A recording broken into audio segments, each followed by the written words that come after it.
Alors, donc Guillaume Caille et Mathieu Lebleu, nous on fait partie de l'association qui s'appelle ADAPI 69 et qui porte une marque qui s'appelle Oséat. Oséat, c'est le regroupement de 6 ESAT et 2 entreprises adaptées. Alors nous, on plane pas, on n'a pas cette chance, mais on essaye quand même de rêver un petit peu les ESAT de demain.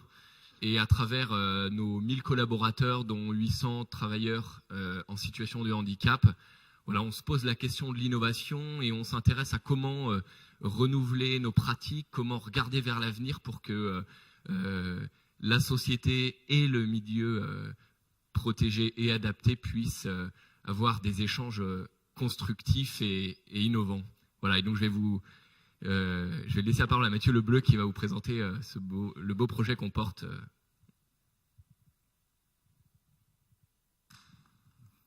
Bon, en priorité, je voudrais demander la carte de Malo tout à l'heure de l'Alged, puisque j'ai vu que l'insolite fabrique, je pense, pourrait m'aider à prendre plus facilement la parole pour faire un pitch. Malo, si tu m'entends, je ne sais pas si tu es dans la salle, mais merci. Malo, voilà, merci.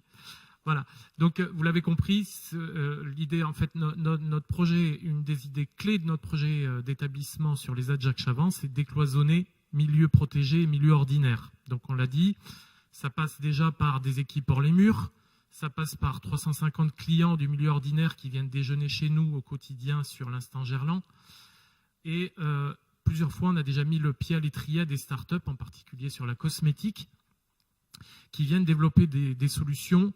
On est capable de faire du sur-mesure en production. Toutes ces idées, eh bien, elles nous ont fait naître cette idée d'innovation en disant « et si le summum dans le décloisonnement, c'était d'accueillir et d'héberger chez nous des entreprises ?» Ces solutions, on est en train de les tester. Merci à la région d'avoir soutenu ce projet dès le départ, puisque la région a accepté de financer une étude de marché, puisqu'on s'est dit effectivement, il y a beaucoup de solutions qui sont entreprises, en particulier sur l'économie sociale et solidaire, à destination de solutions et de services pour gagner en autonomie pour les personnes fragiles. Et donc, on est en train de terminer, de boucler cette étude. Et beaucoup de feux sont ouverts pour pouvoir démarrer. Donc, on espère démarrer rapidement en 2018 en accueillant ces startups.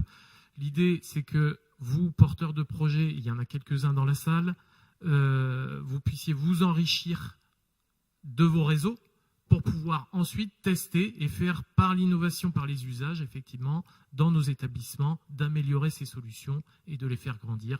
On a vu notamment des acteurs clés comme Ronald Pia en disant ces incubateurs, ces accélérateurs, ben, une fois que l'entreprise devient autonome et boostée, eh ben, on peut les accueillir pour porter ces projets. Donc, à votre disposition pour en parler sur le stand ou à l'heure du déjeuner.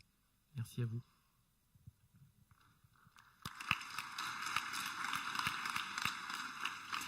Alors vous l'avez compris, la question de l'économie et de l'accès à l'emploi est un point fort de nos réflexions à la région. Et au-delà de ces réflexions, ce que nous voulons, comme je disais, c'est être dans le concret.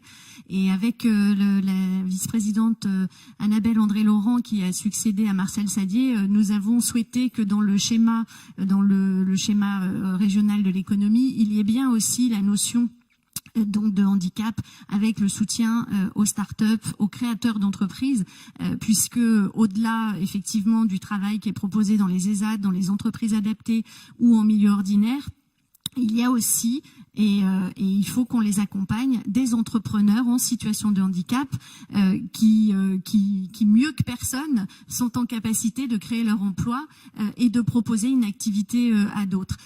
Et il ne faut pas non plus s'interdire cette possibilité-là, parce que c'est vrai que c'est un parcours du combattant que de créer une entreprise, que l'on soit en situation de handicap ou pas. On peut, lorsqu'on est handicapé, se dire que ça va être encore plus compliqué, mais il y a des acteurs qui sont là pour ça, pour les accompagner, et on peut avoir vraiment de très beaux résultats.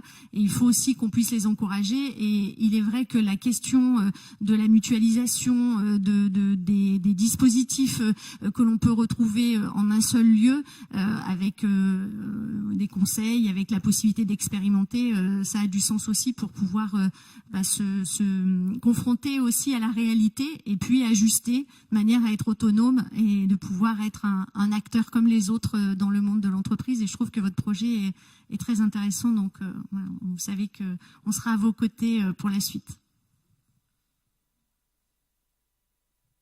Juste à titre très personnel, j'ai eu l'occasion de voir le lieu où est les Chavant. Et il y a un an, j'avais dit, si un jour tu loues des bureaux, moi ça m'intéresse parce que vous êtes très bien situé et que l'endroit est très chouette. Voilà. Donc c'est que vraiment, je pense qu'en plus, il y a des synergies par ailleurs. C'est un chouette pari. Voilà. Merci.